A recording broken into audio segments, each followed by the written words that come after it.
Welcome back friends. आज के इस वीडियो में हम देखने वाले हैं इम्पोर्टेंट क्वेश्चंस ऑफ केमिस्ट्री। जी हाँ, तो केमिस्ट्री से बहुत ही ज़्यादा वीवीआई क्वेश्चंस हम आज के इस वीडियो में लेकर आए हैं। और इस वीडियो में हम 100 क्वेश्चंस केमिस्ट्री के देखने वाले, और सारे के सारे क्वेश्चन जो हैं एमसीक्यूज बेस्ड क्वेश्चन है। जी हाँ, तो एमसीक्यूज बेस्ड क्वेश्चन है।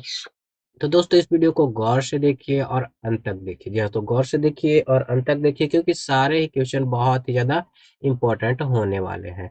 कोई एक क्वेश्चन आपके एग्जाम्स में अवश्य ही पूछा जा सकता है, एक से ज़्यादा भी पूछा जा सकता है। तो दोस्तों जिन लोगों ने हमारे चैनल नियर बाय स्टडी को अभी तक सब्सक्राइब नहीं कर रखा है, तो नीचे के दिए गए रेड बटन को दबाकर आप हमारे चैनल को पहले सब्सक्राइब कर लीजिए, साथ साथ बगल वाले बेल आइकन को भी प्रेस कर लीजिए, ताकि लेटेस्ट वीडियो का नोटिफिकेशन पहले आप लोगों को मिल सके। और जिन लोगों को वीडियो अच्छा लगे वो भी इस वीडियो को लाइक कर देंगे और ज़्यादा से ज़्यादा लोगों को शेयर भी जरूर कर देंगे। और इस वीडियो का पीडीएफ डाउनलोड करने के लिए, जी हाँ दोस्तों, इस वीडियो का पीडीएफ डाउनलोड करने के लिए हमारे डिस्क्रिप्शन बॉक्स में दिए गए लिंक के ऊपर टिक करके बिल्कुल फ्री में पीडीएफ डाउनलोड कर सकते हैं। जी हाँ दोस्तों, बिल्कुल फ्री में पीडीएफ डाउनलोड कर सकते हैं। तो चलिए, तो समय को ना गवाते हुए स्टार्ट करेंगे हम आज के इस वीडियो के पहले क्वेश्चन से। तो हमारा जो पहला क्वेश्चन है, जी हाँ, तो पहला क्वेश्चन जो है वो है निम्न में, जी हाँ, तो निम्न में कौन ऑक्सीकरण नहीं है। जी हाँ, तो निम्न में कौन ऑक्सीकरण नहीं है, तो अवक्षेपण जो है वो ऑक्सीकरण नहीं होता। जी हाँ दोस्तों, अवक्षेपण ऑक्सीकरण नहीं होता है। हमारा अगला प्रश्न जो है वो है नमक। जी हाँ, तो नमक के घोल में सिल्वर नाइट्रेट का घोल डालने पर दही जैसे पदार्थ उत्पन्न होता है। जी हाँ, तो दही जैसे पदार्थ उत्पन्न होता है। यह कौन सी अभिक्रिया है। जी हाँ, तो ये अभिक्रिया जो है उदासीनीकरण अभिक्रिया है। जी हाँ, तो नमक के घोल में, जी हाँ, तो नमक के घोल में जब सिल्वर नाइट्रेट को डालेंगे तो दही जैसा, यानी कि जेली के जैसा बन जाएगा। जी हाँ, तो जेली के जैसा बन जाएगा। ये जो अभिक्रिया है आपको उदासीनीकरण अभिक्रिया है। बढ़ते हैं अगले प्रश्न की ओर। तुम्हारा अगला प्रश्न है संरक्षण किस प्रकार की अभिक्रिया है। जी हाँ, तो संरक्षण जो है वो किस प्रकार की अभिक्रिया है, तो संरक्षण जो है उपचयन अभिक्रिया है। जी हाँ, तो संरक्षण उपचयन अभिक्रिया है। बढ़ेंगे अगले प्रश्न की ओर। तो हमारा अगला प्रश्न है किसी रासायनिक, जी हाँ, तो किसी रासायनिक अभिक्रिया में ऑक्सीजन के अनुपात का बढ़ाना, जी हाँ, तो ऑक्सीजन के अनुपात का बढ़ाना क्या कहलाता है, तो उपचयन अभिक्रिया। जी हाँ, तो जब हम किसी अभिकरण में या फिर अभिक्रिया में ऑक्सीजन की जो अनुपात होता है उसको जब बढ़ा देंगे तो उपचयन अभिक्रिया के नाम से ये जाना जाता है। बढ़ेंगे अगले प्रश्न की ओर। तो हमारा अगला प्रश्न है निम्न में कौन सी, जी हाँ, तो निम्न में कौन सी अभिक्रिया के युग्म हमेशा साथ में होते हैं। जी हाँ, तो साथ में होते हैं। ध्यान दीजिएगा दोस्तों, उदासीनीकरण, जी हाँ, तो उदासीनीकरण और विस्थापन दोनों साथ में ही होंगे। जी हाँ, तो जब तक कि विस्थापन नहीं होता है तब तक उदासीनीकरण नहीं होगा, यानी कि उदासीनीकरण में ही विस्थापन होता है। बढ़ेंगे अगले प्रश्न की ओर। तुम्हारा अगला प्रश्न है सोडियम हाइड्रोक्साइड, जी हाँ, तो सोडियम हाइड्रोक्साइड और हाइड्रोक्लोरीन अम्ल की अभिक्रिया से सोडियम क्लोराइड और जल बनते हैं। जी हाँ, तो सोडियम क्लोराइड और जल बनते हैं।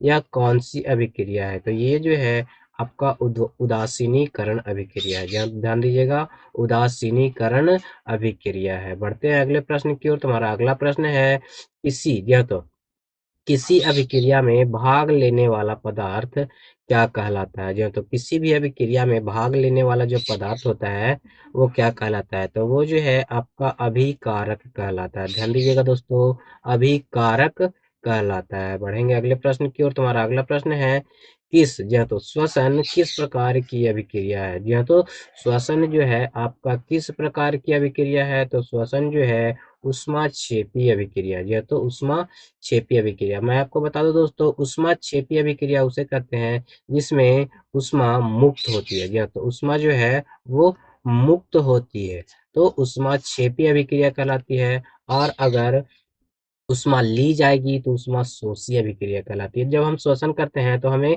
गर्मी सी महसूस होती है, इसीलिए ये ऊष्मा क्षेपी अभिक्रिया होती है। बढ़ेंगे अगले प्रश्न की ओर। तुम्हारा अगला प्रश्न है प्रबल अम्ल और दुर्बल क्षारक, यह तो प्रबल अम्ल और दुर्बल क्षारक से बने लवण का पीएच मान क्या होता है? प्रबल अम्ल और दुर्बल दुर्बल क्षारक से, तो यहाँ पे हो जाएगा 7 से कम। मैं आपको बता दूं दोस्तों, पीएच स्केल, यह तो पीएच स्केल जो है अम्लीयता और क्षारीयता मापने का एक स्केल है, जिसमें आपको 0 से लेकर 7 और उसके ऊपर तक लिखा जाता है। जी हाँ, तो उसके ऊपर तक लिखा जाता है। 7 से कम होने पर, जी हाँ, तो 7 से कम होने पर ये अम्लीय होता है। जी हाँ दोस्तों, ये अम्लीय होता है। और 7 से ज़्यादा होने पर ये क्षारीय होता है। जी हाँ, तो क्षारीय होता है।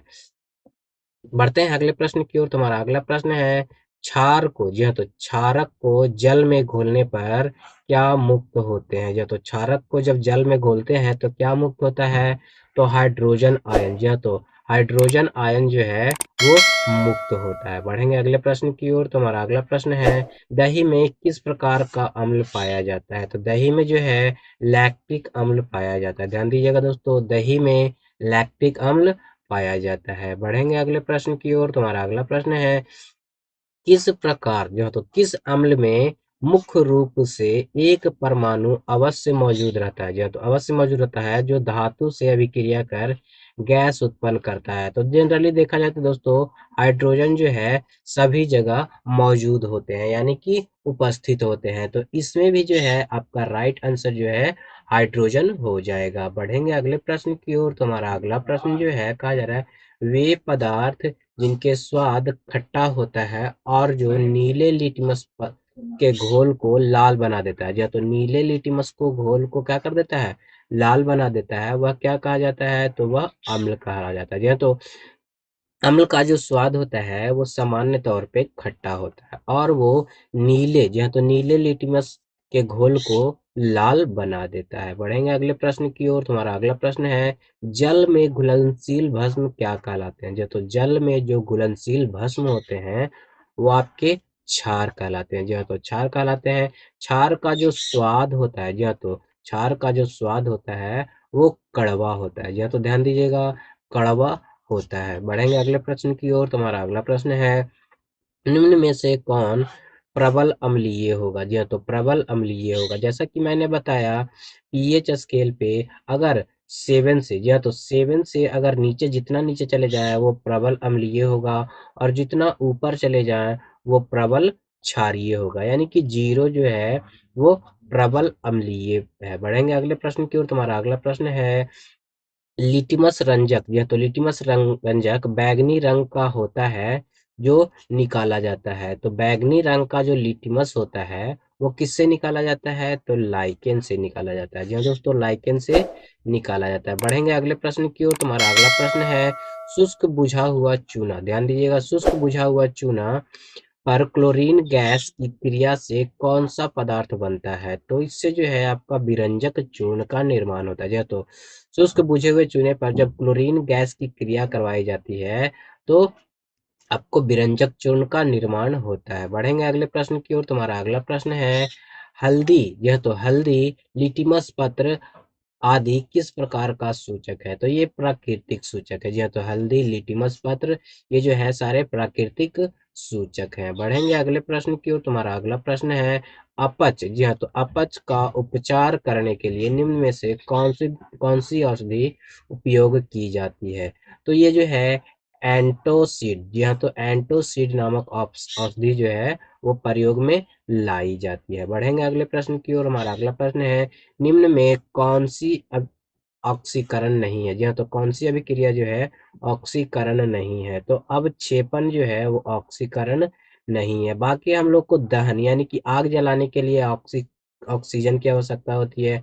भोजन को पचाने के लिए भी ऑक्सीजन की आवश्यकता तो होती है। श्वसन के लिए भी ऑक्सीजन की आवश्यकता होती है। लेकिन एक अवक्षेपण ही है जिसमें ऑक्सीजन की आवश्यकता नहीं होती है। बढ़ते हैं अगले प्रश्न की ओर। तुम्हारा अगला प्रश्न है, प्राकृतिक गैस का दहन किस रासायनिक अभिक्रिया है? यह तो प्राकृतिक गैस का रासायनिक जो दहन होता है किस प्रकार का रासायनिक अभिक्रिया है? तो ऊष्माक्षेपी अभिक्रिया। जी हाँ, तो ऊष्माक्षेपी अभिक्रिया बताया मैंने कि जिसमें ऊष्मा मुक्त होती है। जी हाँ, तो जिसमें जो है ऊष्मा मुक्त होगी वो ऊष्मा क्षेपी अभिक्रिया कहलाएगी। जी हाँ, तो उष्मा क्षेपी अभिक्रिया कहलाएगी। बढ़ेंगे अगले प्रश्न की ओर। तुम्हारा अगला प्रश्न है कॉपर चूर्ण को, जी हाँ, तो कॉपर चूर्ण को वायु में गर्म करने पर उसके सतह पर कॉपर ऑक्साइड की एक परत जम जाती है। इस परत का रंग कैसा होता है? तो इस परत का रंग जो है वो काला होगा। जी हाँ, तो काला इस परत का रंग होता है। बढ़ेंगे अगले प्रश्न की ओर। तुम्हारा अगला प्रश्न है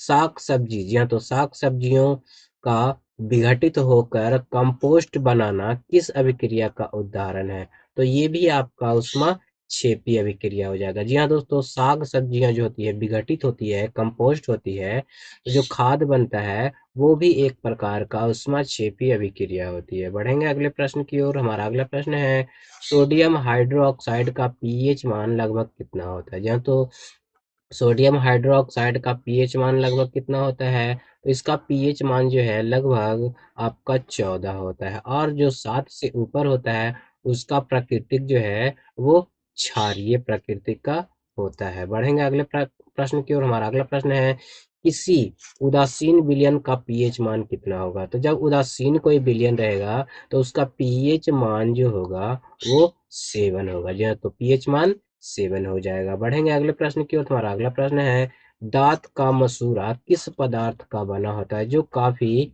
कठोर होता है? तो वो जो है कैल्शियम फास्फेट से बना होता है। जी हाँ, तो दांत का जो मसूड़ा यहाँ पे लिखा हुआ है गलत लिखा गया है।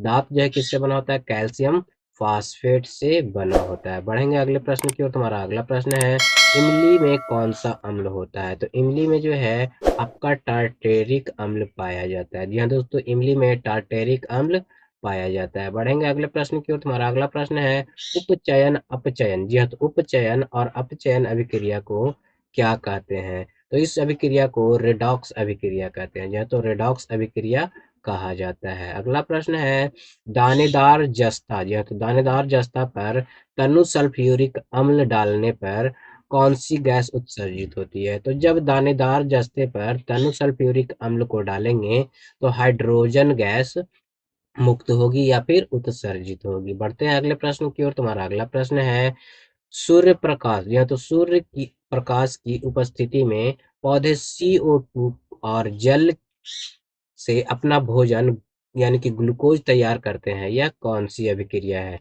तो ये आपका प्रकाश रासायनिक अभिक्रिया होता है। जी हाँ, तो ये जो अभिक्रिया है वो प्रकाश रासायनिक अभिक्रिया, जिसे हम लोग फोटोसिंथेसिस भी कहते हैं, यानी कि प्रकाश संश्लेषण के नाम से भी जाना जाता है। या तो प्रकाश संश्लेषण के नाम से भी जाना जाता है। बढ़ेंगे अगले प्रश्न की ओर। तुम्हारा अगला प्रश्न है जिंक तथा लेड कॉपर की अपेक्षा होते हैं। तो क्या होते हैं? तो जिंक तथा लेड जो है कॉपर की अपेक्षा अधिक क्रियाशील होते हैं। जो है तो अधिक क्रियाशील होते हैं। बढ़ेंगे अगले प्रश्न की ओर। हमारा अगला प्रश्न है अंगूर का किण्वन करना एक है। तो अंगूर का जो किण्वन करना है वो एक प्रकार का रासायनिक परिवर्तन है। यह तो रासायनिक परिवर्तन है। बढ़ते हैं अगले प्रश्न की ओर। तुम्हारा अगला प्रश्न है मैग्नीशियम के रिबन का दहन होने पर किस प्राकृतिक का लौ उत्सर्जित होगा, यानी कि कैसा उसका लौ होगा?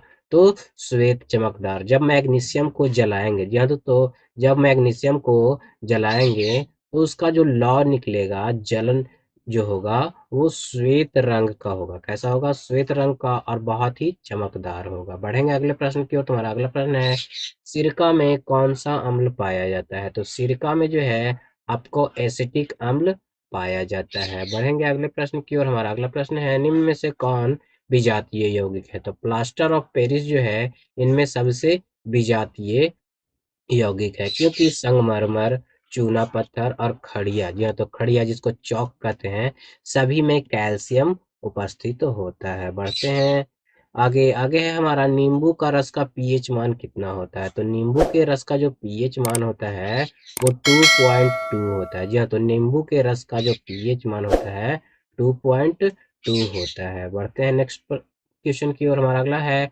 मधुमक्खी के डंक मारने पर किस पदार्थ से उपचार करना लाभकारी होता है? तो मधुमक्खी के जब डंक लगता है, यानी कि मधुमक्खी डंक मारता है, तो बेकिंग सोडा से उपचार किया जाना चाहिए, क्योंकि ये बहुत ही लाभकारी होता है। बढ़ते हैं अगले प्रश्न की ओर तुम्हारा अगला प्रश्न है, मुंह साफ करने के लिए किस प्रकार का मंजन व्यवहार में करना चाहिए जिससे दांतों की क्षय रोका जा सके? तो क्षारक दंत मंजन से, जी हाँ, तो क्षारक दंत मंजन से जो है हमें क्या करना चाहिए, दंत दांतों को मंजन करना चाहिए ताकि दंत क्षय को रोका जा सके। बढ़ते हैं अगले प्रश्न की ओर। हमारा अगला प्रश्न है, निम्न में से कौन अधातु विद्युत का सुचालक है? तो विद्युत का सुचालक जो है आपका ग्रेफाइट है। जी हाँ, तो यहाँ पे ध्यान दीजिएगा, अधातु बोला जा रहा है इसीलिए ग्रेफाइट जो होगा अधातु है। कॉपर यहाँ पे धातु हो जाता है, सल्फर भी धातु है, सॉरी अधातु है, और हीरा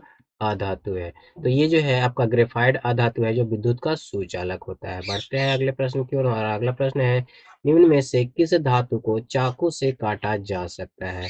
तो चाकू से काटा जा सकने वाला जो धातु है वो आपका सोडियम है, क्योंकि सोडियम जो है बहुत ही ज्यादा मुलायम धातु होता है। जो तो बहुत ही ज्यादा मुलायम धातु होता है। बढ़ते हैं अगले प्रश्न की ओर। हमारा अगला प्रश्न है, जस्ता के अयस्क है। तो जस्ता का अयस्क कौन सा है? तो जिंक ब्लेड। जी हाँ, तो जिंक ब्लेड जो है वो जस्ता का अयस्क है। जी हाँ, तो जस्ता का अयस्क है। बढ़ते हैं अगले प्रश्न की ओर। हमारा अगला प्रश्न है, एल्यूमिना। जी हाँ, तो एल्यूमिना का विद्युत अपघट करने पर एनोड पर कौन सी गैस जमा होती है? तो विद्युत का जब करते हैं अपघटन तो ऑक्सीजन गैस जो है एनोड पर जमा होती है। अगले प्रश्न की ओर बढ़ेंगे, इस्पात में कितना प्रतिशत कार्बन होता है? तो इस्पात में जो है आपका 2%। यह तो ध्यान दीजिएगा, 2% कार्बन होता है। बढ़ते हैं अगले प्रश्न की ओर। तुम्हारा अगला प्रश्न है, कौन सी धातु है जो अधिक ताप पर भी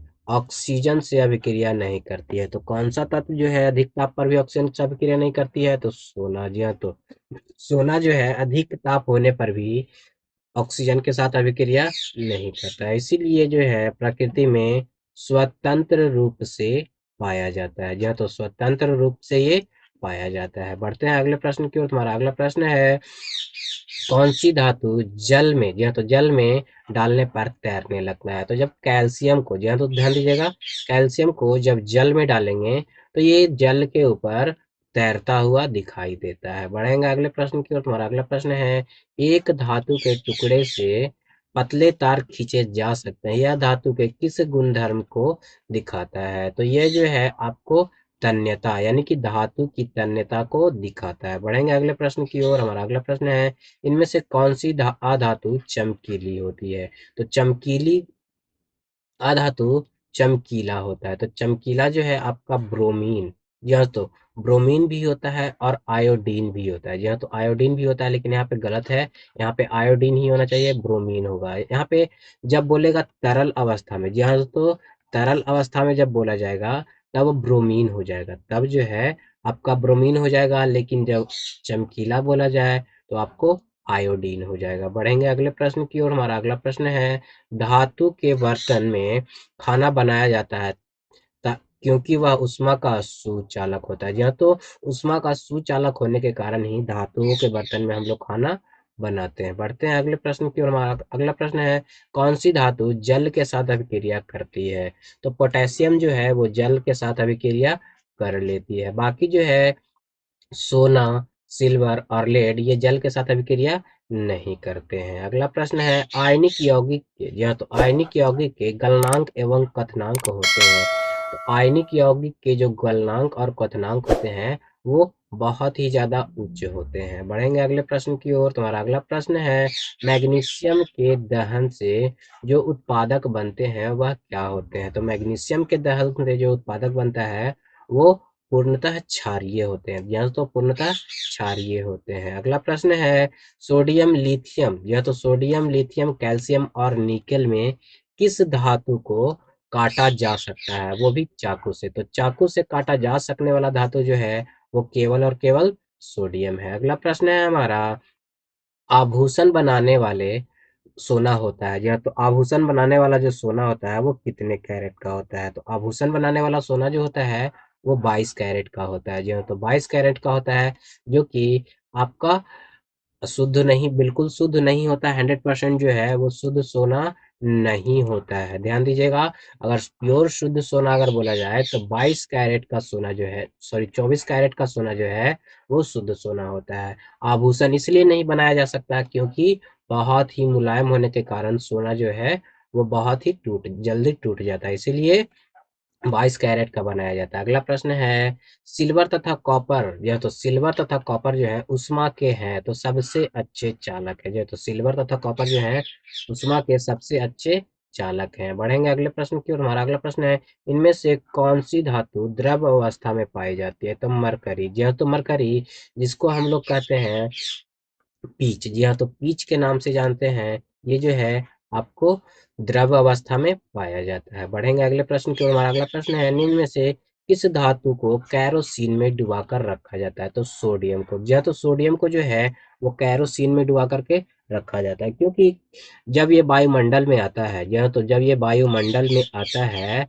तब ये आपको ऑक्सीजन के साथ अभिक्रिया करके जलन पैदा करता है, यानी कि जलने लगता है। अगला प्रश्न है हमारा, निम्न में से कौन सी अधातु पानी में डुबा कर रखा जाता है? तो श्वेत फास्फोरस को जो है पानी में डुबो कर रखा जाता है, जी हाँ, तो श्वेत फास्फोरस को पानी में डुबो कर रखा जाता है ताकि ये ऑक्सीजन के संपर्क में न आए, क्योंकि ये ऑक्सीजन के साथ अभिक्रिया कर लेता है। अगला प्रश्न है, निम्न में से कौन सी धातु तार के रूप में उपलब्ध होता है? तो तार के रूप में जो है वो आपका कॉपर, जी हाँ, तो हमारे घरों में जो बिजली का जो तार होता है, जी हाँ, तो ध्यान दीजिएगा, बिजली का जो तार होता है वो कॉपर का अधिकतर बना होता है। अगला प्रश्न हमारा है, भूपर्पट्टी में स्वतंत्र अवस्था में पाए जाने वाला धातु कौन है?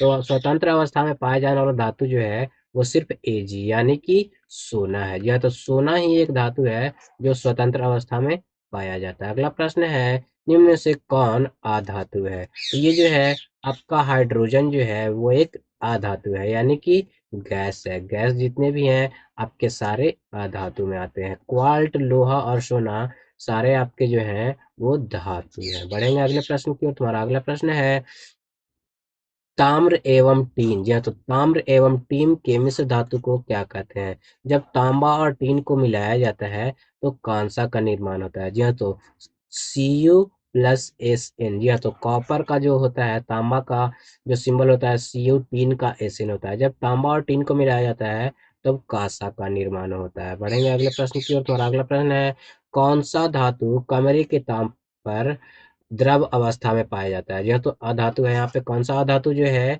वो द्रव अवस्था में पाया जाता है? तो ब्रोमीन, जैसा कि हमने बताया कि ब्रोमीन जो है तरल अवस्था में यानी कि द्रव अवस्था में पाया जाने वाला एक अधातु है। बढ़ेंगे अगले प्रश्न की ओर। हमारा अगला प्रश्न है, सीसा और टीन का मिश्र धातु को क्या कहते हैं? तो सीसा और टीन के मिश्र धातु को सोल्डर कहते हैं, जिसमें हम विद्युत अप्लायंस को, विद्युत सर्किट्स को जोड़ने में इसकी सहायता लेते हैं। अगला प्रश्न है हमारा, कार्बन, यह तो कार्बन का कौन सा अपरूप अधिक कठोर होता है? तो हीरा जो है वो सबसे कठोर पदार्थ है, यह तो सबसे कठोर पदार्थ है जो कि कार्बन का एक अपरूप है, यहाँ तो कार्बन का एक अपरूप है। अगले क्वेश्चन की ओर बढ़ेंगे, कॉपर को वायु में, यह तो कॉपर को वायु में जलाने पर यौगिक बनता है, कौन सा यौगिक बनता है? तो कॉपर ऑक्साइड का निर्माण होता है। बढ़ेंगे अगले प्रश्न की ओर। तुम्हारा अगला प्रश्न है, सिलिका क्या है? तो सिलिका जो है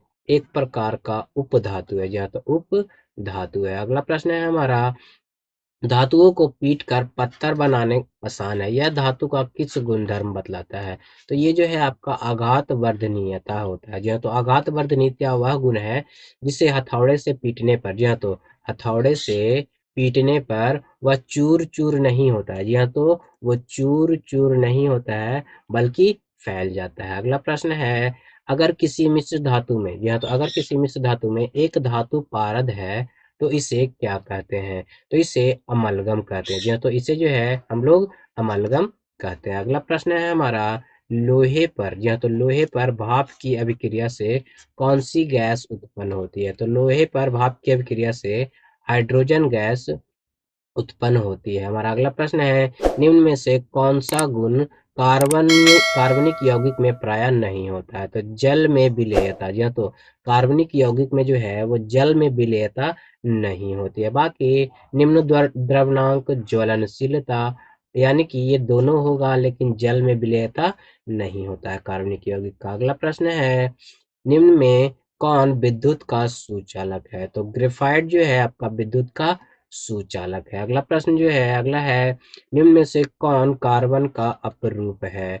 तो कार्बन का अपरूप हीरा, फ्लोरीन और ग्रेफाइट तीनों ही जो है वो कार्बन के अपरूप है, इसीलिए इसमें सभी राइट आंसर हो जाएगा। अगला प्रश्न है हमारा, निम्न में से कौन एल्कोहल पेय के लिए उपयुक्त है? तो एथेनॉल जो है हम लोग पेय के लिए यानी कि पीने के लिए प्रयोग करते हैं। अगला प्रश्न जो है, कार्बन क्या है? तो कार्बन है क्या? तो कार्बन एक अधातु है। जी हाँ, तो ध्यान दीजिएगा, कार्बन जो है एक अधातु है। अगला प्रश्न है हमारा, क्लोरोफॉर्म का क्वथनांक होता है। जी हाँ, तो क्लोरोफॉर्म का जो क्वथनांक होता है वो 334 केल्विन होता है, या तो 334 केल्विन होता है। अगला प्रश्न है हमारा, साबुन द्वारा, जी हाँ, तो साबुन द्वारा सफाई का काम अच्छी तरह से होता है, क्यों? क्योंकि ये मृदु जल में आसानी से झाग बना लेता है। अगला प्रश्न है, निम्न में से कौन अविलेय है? तो इथाइन जो है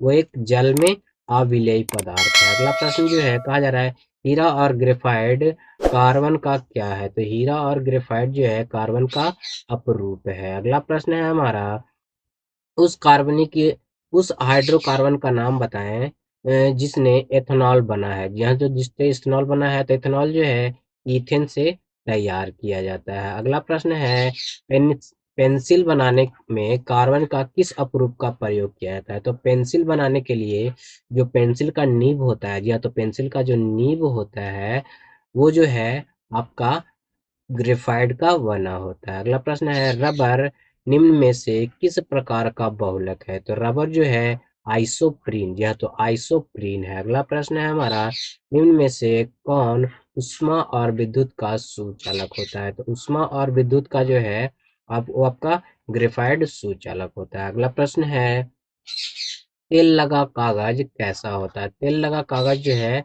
अपारदर्शक होता है, जिसे हम आर पार देख नहीं सकते हैं। हमारा अगला प्रश्न जो है, एक प्रकार, यह तो एक ही प्रकार के परमाणुओं से मिलकर बना पदार्थ क्या कहलाता है? जब एक ही प्रकार से मिलकर परमाणु बनता है तो वो आपका तत्व कहलाता है। अगला प्रश्न है, दो या दो से अधिक तत्वों से मिलकर तत्वों के मात्रा के विचार से एक निश्चित अनुपात में संयोग करने पर पदार्थ क्या बनता है? तो पदार्थ जो है वो यौगिक बनता है या फिर यौगिक कहलाता है। अगला प्रश्न है हमारा, दो या दो से अधिक, जी हाँ, तो दो या दो से अधिक शुद्ध पदार्थों को किसी अनुपात में मिला देने पर क्या बनता है? तो वो जो है मिश्रण तैयार होता है, जी हाँ, तो मिश्रण तैयार हो जाता है, लेकिन ध्यान दीजिएगा अनुपात में मिलाने पर। अगला प्रश्न है हमारा, ऐसे तत्व जिनमें धातु और अधातु दोनों गुण पाए जाते हैं वो क्या कहलाते हैं?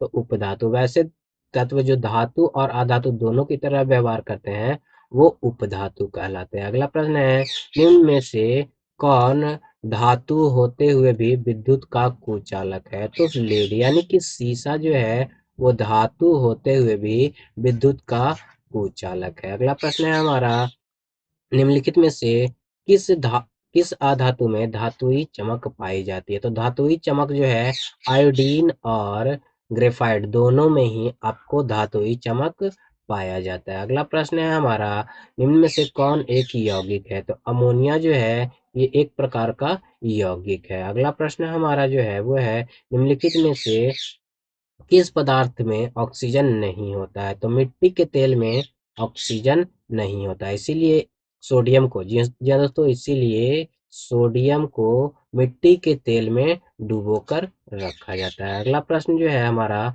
वायु क्या है? तो वायु जो है एक मिश्रण है जिसमें बहुत अलग अलग प्रकार के गैसीय कण मौजूद होते हैं। अगला प्रश्न है हमारा, स्टेनलेस स्टील क्या है? तो स्टेनलेस स्टील जो है वो एक मिश्रण है। अगला प्रश्न हमारा जो है, कहा जा रहा है, निम्न में से कौन ना तो तत्व है और ना ही यौगिक है? तो वायु जो है ना ही तत्व है और ना ही यौगिक है, बल्कि ये एक मिश्रण है, या तो ये एक जो है वो मिश्रण है। अगला प्रश्न हमारा, पदार्थ का चतुर्थ अवस्था क्या होता है? तो पदार्थ का चतुर्थ अवस्था जो है वो प्लाज्मा होता है। बाकी 3 अवस्थाएँ तरल, गैस और ठोस होता है। जी हाँ, तो बाकी की 3 अवस्थाएँ तरल, गैस और ठोस होते हैं और चतुर्थ अवस्था प्लाज्मा होता है। अगला प्रश्न जो है, निम्न में से कौन-सा एक यौगिक है? तो यौगिक बोला जाए तो रेत। जी हाँ, तो रेत जो है वो एक यौगिक होता है। अगला प्रश्न जो है कहा जा रहा है विरंजक चूर्ण क्या है?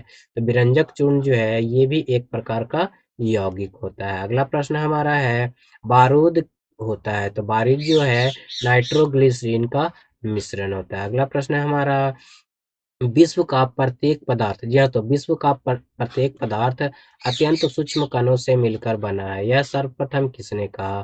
तो ये जो है सबसे पहले कनाद महोदय ने बोला था। हमारा आज का सबसे लास्ट का क्वेश्चन है कोयला क्या है? तो कोयला जो है एक तत्व है। जी हाँ, तो कोयला जो है एक तत्व है। यहाँ पे गलत होना चाहिए क्योंकि कोयला जो है एक मिश्रण होता है। जी हाँ, तो मिश्रण होता है जिसमें कार्बन के मात्राओं पर निर्भर होता है। जी हाँ, तो कार्बन की मात्राओं पे निर्भर होता है, लेकिन अगर देखा जाए तो आपको तत्व में भी आ जाएगा, लेकिन ये बहुत ही कन्फ्यूजन वाला भरा क्वेश्चन है, तो इसको आप लोग कमेंट बॉक्स में आंसर दीजिए कि कोयला जो है क्या है, यौगिक है, मिश्रण है, तत्व है या फिर ठोस है। तो दोस्तों आज के वीडियो में बस इतना ही। तो दोस्तों जिन लोगों को ये वीडियो पसंद आया इस वीडियो को लाइक कर देंगे, ज़्यादा से ज़्यादा लोगों को शेयर जरूर कर देंगे। और जिन लोगों ने हमारे चैनल नियर बाय स्टडी को अभी तक सब्सक्राइब नहीं कर रखा है तो नीचे के दिए गए रेड बटन को दबाकर आप हमारे चैनल को सब्सक्राइब कर लीजिए, साथ ही साथ बगल वाले बेल आइकन को भी प्रेस कर लीजिएगा ताकि लेटेस्ट वीडियो का नोटिफिकेशन सबसे पहले आप लोगों को मिल सके। और दोस्तों इस वीडियो का पीडीएफ डाउनलोड करने के लिए हमारे डिस्क्रिप्शन बॉक्स में दिए गए लिंक के ऊपर टिप करके बिल्कुल फ्री में डाउनलोड कर सकते हैं। जी हाँ, तो इस पीडीएफ डाउनलोड करने का कोई भी चार्जेस नहीं है। और दोस्तों इस वीडियो को देखने के बाद कोई सूचना सुझाव या शिकायत है तो आप हमारे कमेंट बॉक्स में जाकर कमेंट जरूर करें ताकि हमें पता चल सके हमारे वीडियो में क्या क्या समस्याएं आ रही हैं। तो आज के वीडियो के लिए बस इतना ही, मिलते हैं अगले वीडियो में।